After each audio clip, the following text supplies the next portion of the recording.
Gong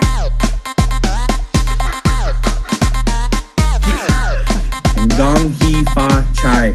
Humpnostication Proclamation. All right, howdy folks, and welcome to a special edition of the Humpnostication Proclamation.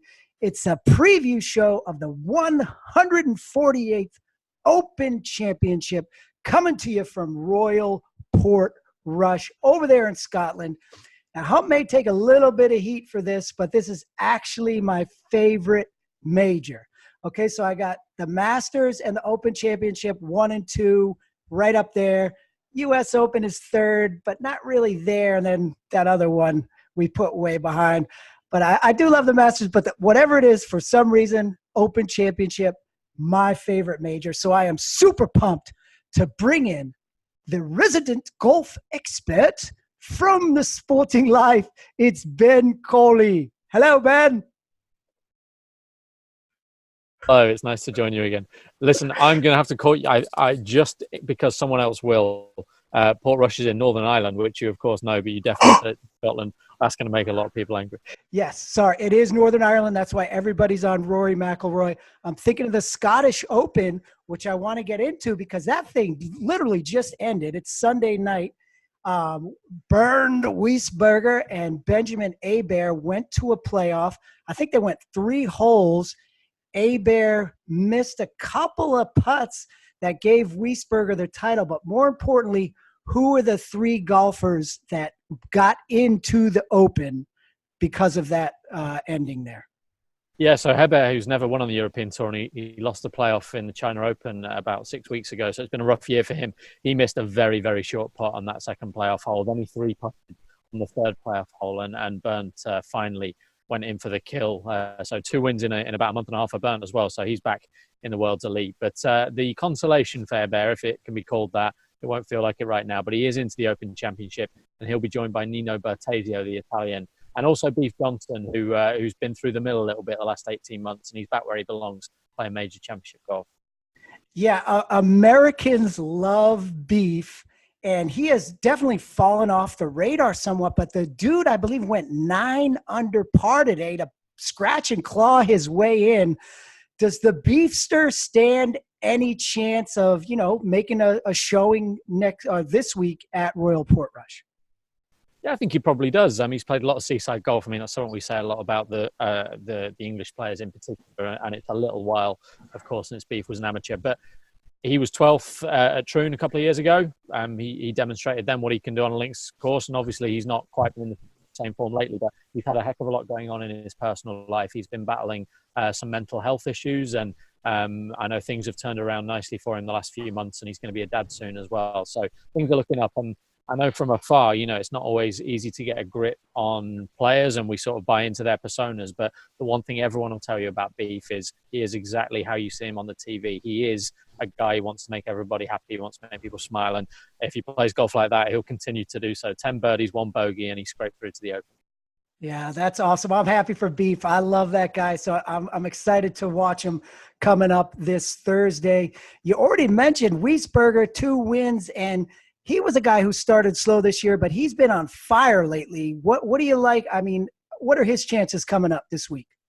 Yeah, I don't see why he shouldn't carry on playing well. I mean, the one negative, it was a pretty grueling Sunday at the Scottish Open. I know it's low scoring all week, but it got pretty tough in the end. He'll feel a little bit fortunate to win because he made a bogey on, the 17th hole, and then didn't play the 18th very well. So he didn't close it out like he did in Denmark, even though it was a 6 European Tour win. It just shows you that it's never as simple as we sometimes think it is. The problem would be it's like 9 o'clock over here and it's only just finished, and now he's got to go again next week, and he has been pretty busy. He's always been a brilliant ball striker. Tee to green, he really is one of the best in Europe. He contended for the PGA back in 2014, and he's probably playing the best golf he's played since. So yeah, he should expect to go up. All right, a guy I want to ask you about who just finished well at the Scottish Open, American Andrew Putnam. 7 under today. I think he finished T4. He was shot a 65 and a 64 Saturday and Sunday. So obviously he's coming in hot. Can we take anything from this Scottish Open, which, I mean, the scoring was robust. Guys were dropping 20 unders like it was nothing. Will any of what happened this week carry over into next week, or is it just two completely different animals? I guess there's conflicting evidence. The last couple of years in the Open, the guy who's won it hasn't played in the UK the week before. Obviously, Francesco last year had played in the John Deere Classic. And the year before that, Jordan Spieth came in having won the Travellers a couple of weeks before. But before that, there was a real run of players going from the Scottish Open to the Open and winning, whether it's Phil Mickelson, who obviously won both, or someone like Darren Clarke, who missed the cut in the Scottish Open. And I think, as Rory McIlroy said today, actually, however easy it may have been, you still get a bit of practice on the links turf, which is a bit bouncier, and those tight lies, which you get a lot more of in links conditions. It all helps. And I have to say credit to Putnam, credit to JT and Matt Kuchar as well for coming across and getting some links practice in. Because when you look at someone like Xander Schauffele, who we know plays well in every major anyway, but he's not played since the US Open. He's been in Paris on holiday, I think. I would much rather see a player teeing it up in Scotland, even if it's going to be much harder next week. Yeah, I think it puts Putnam at a definite advantage, and he's a player who's just improved leaps and bounds over the last year. Obviously, the guys who came over, they're professionals. They want to win. But when you look at the leaderboard and you see guys like Benjamin Hebert and all these guys firing 18, 19, 20-something under par, and then Rory and JT, they're kind of back in the 13s around there. Are they more there for the practice, like you said, like, or should we be concerned, like, hey, why is Benjamin Hebert shooting 22 under and Rory shooting 13? Or is it just like they're trying to get used to links? I think it's largely the latter. I mean, one of the unknowns, I suppose, for all of us is weigh up the benefits of doing that, say, versus what Dustin Johnson's done. And he played around at Portrush with Graham McDowell, who's the course member, over the weekend. So a lot of people think that's more advantageous than playing competitive golf. But for my money, there's no substitute for competitive golf. And if you take Tiger Woods, for instance, when he went from the Masters to the USPGA and had not played, it really didn't surprise me that he started slowly at the PGA. And that's going to be the worry again. He's been off to Thailand on holiday, and this will be his first competitive golf at Pebble Beach. It's a long time. And I think anyone who's played somewhere in between will definitely be an advantage. And Rory said it was job done for him. For JT, I mean, he's not done much in terms of contending in links tournaments. He didn't quite do that this week, but he did sneak into the top 10 with a nice final round. And I'm sure the guys over there who stay on top of their stats will know he's been flushing his irons lately. He did that all week in Scotland. If the putter warms up, he could definitely win an Open Championship. Yeah, JT had a great round today. I scanned the final leaderboard of the Scottish Open, and I was just trying to find a guy, that was top 25 this week that I'm really not familiar with. I want you to educate me on this fella. He's Adrian Otegwe. I've seen his name before in European tournaments, but talk to me a little about him and how he's going to line up next week or at Royal Portrush.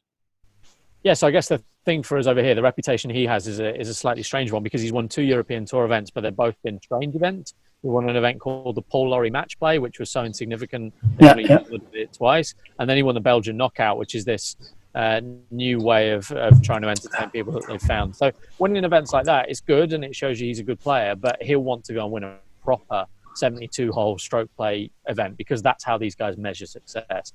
Whether he could go ahead and win the Open, I wouldn't be quite so sure. I think he's going to prove to be, his peak is like Hugh Slaughton, like really good European Tour player, not quite well. He's not done a lot on links courses. He did finish in the top 20 this week. But one thing he does do better than most is he avoids bogeys. If you look at the bogey avoidance stats over here, he's always towards the top of them. And if Portrush does prove really difficult, obviously that will stand him in good stead. And he's certainly really straight off the tee. All right, let's get out of the Scottish Open and move on. Now, I want to know, obviously there's a lot of guys who are European Tour regulars, but throughout the course of the year, Americans learn about them, especially the guys playing fantasy golf on a daily, weekly basis. Guys like Matt Wallace and EVR, who maybe before the year started, we were like, who's that? Now we know those guys. Who is a European Tour regular that could really pop off at Royal Portrush that many Americans have no idea who he is? Give me a name, Ben. You know me, I can't just give you one, but I'll start with the big one. There's a Spaniard called Adri Arnaus, who is very much built in the same mold as Jon Rahm. He's fairly big, and he certainly hits the ball a long way. And he's marked our cards already this year. He was second in Kenya. He played really, really well at Valderrama a couple of weeks ago. and then he went and finished 15th in the Irish Open, which is a really nice links warm-up. He has all the talent in the world, and he made the cut on his major debut in the US Open. So he's also gone and shown it out of his comfort zone, if you like. It's very, very soon in his career to go and contend for an Open Championship. He probably won't do that, but he's going to be a huge star, certainly on the European Tour, and probably within the next 3 or 4 years on the PGA Tour. One who could actually go ahead and contend is Christian Bezuidenhout, the South African, who's got an amazing backstory. 2 years old, he swallows rat poison. It gave him anxiety issues throughout his childhood, so he went on to beta blockers. He then got banned from golf for taking beta blockers. And interestingly, that ban took place in 2014 in the Amateur Championship at Royal Portrush. So if you believe in slightly curious fairy tales, then Christian Bezuidenhout going back to Portrush is quite interesting. What's even more interesting is that he won 3 weeks ago in Spain. Rewind to 2010, and sorry to just equate all South Africans, but Louis Oosthuizen had been a guy who nearly won. He went and won in Spain. A month or two later, he wins the Open Championship. Is Bezuidenhout as good as Louis Oosthuizen? No, but he's accurate. He's got a good short game, and he could play really well. All right, now we got to come with the special, the absolute special. You know I love the proper British terms. You hit me last time you were on with the standing dish. So this one we're calling BC's Standing Dish Special. Who's a guy that just always plays well in the Open no matter where it is? Hit me with one or two of those guys. Henrik Stenson will be top of the list. He's made 10 Open cuts in succession. He obviously won it at Troon in that fabulous battle with Phil, but he's also been third in 2008 and 2010, and he was runner-up to Phil in 2013 as well. He's been bubbling away this year because he had a lot of upheaval. He changed caddy, then he changed caddy again and again, and finally the last few weeks it's clicked, and his long game in particular has been really good. Scottish Open, he made one mistake in 72 holes. I think he made something like 21, 22 birdies, one double bogey late on Saturday, which cost him any chance to win. No bogeys throughout the rest of the tournament, and that was a really, really nice way to prepare. And when he won the Open Championship, he prepared in the Scottish Open. So Henrik Stenson would be top of the list.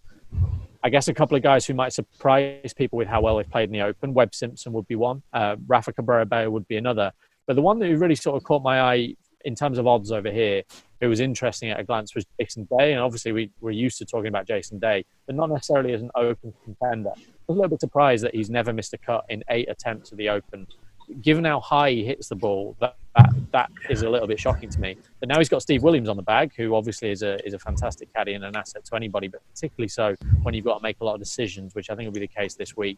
Jason Day could be one to watch because I think he won't be on many radars for how good he is. I love hearing you say that because people who know Hump loves Jason Day.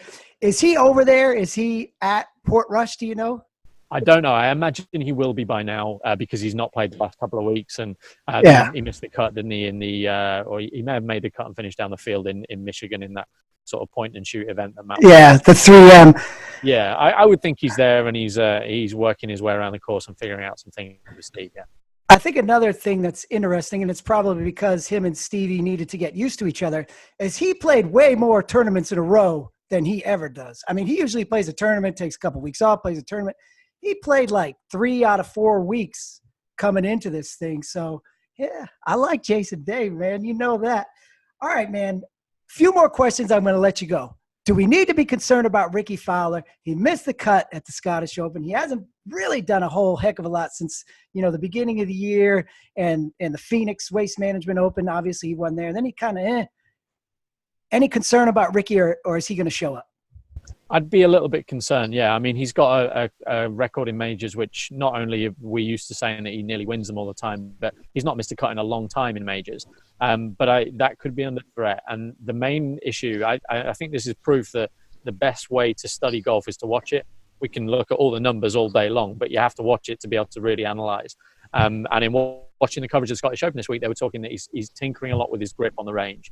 And if a guy is 1 week out from the Open and doesn't know how to grip the club, that's a problem. That is a problem. He missed a lot of putts as well, and he leans on the putter. So, yeah, I'd be a little bit worried about him. But obviously, you wouldn't be surprised if he bounced back because he's a really good links golfer, and he'll be very, very popular in Northern Ireland as well. All right, Ben, final one for you. This one's for the DraftKings guys. Obviously, it's super early in the week. It's Sunday night. We got 1, 2, 3, 4, 5 guys on DK that are priced $10,000 or above.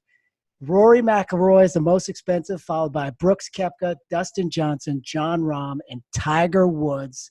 You got to pick one of those guys to play this week at Royal Portrush. Who is it? I'd go for DJ just ahead of Rory. They'd be the only two of that five that I'm really strong on. I think Rahm's Open record is a worry. He's played it 3 times, never finished in the top 40. Brooks has played really badly the last couple of weeks. I know people will say it doesn't matter. I think it does because he played a lot better before all of the majors he's won. Tiger has not played anywhere, which is bad. Rory carries the weight of the nation. I think Rory's good enough and big enough to do that. But DJ arrives here sort of strangely under the radar, I guess, for the world number 1. And I really, really like that he's been playing golf with GMAC this weekend. I know DJ's not one for asking a lot of questions and making notes, but he will have learned 1 or 2 things, and that could serve him well. And obviously, he's got a good Open record, nearly won it at St. George's. And there's no reason he shouldn't go well. There'll be a lot of irons off tees, by the way, and I quite like DJ when that's the case, although that doesn't seem logical to how far he hits the ball. But I do like him when he's got to scale back sometimes. That's awesome. Ben, I appreciate you coming on. I know it's a busy day over there. It was the Cricket World Cup. England brought it home. So I know you probably got to type some stories or something's going on. You need to pop some champagne over there. I love you, Ben Coley. Thank you for coming on, brother. We'll see you next time. Anytime. Thanks for having me on. All right, man.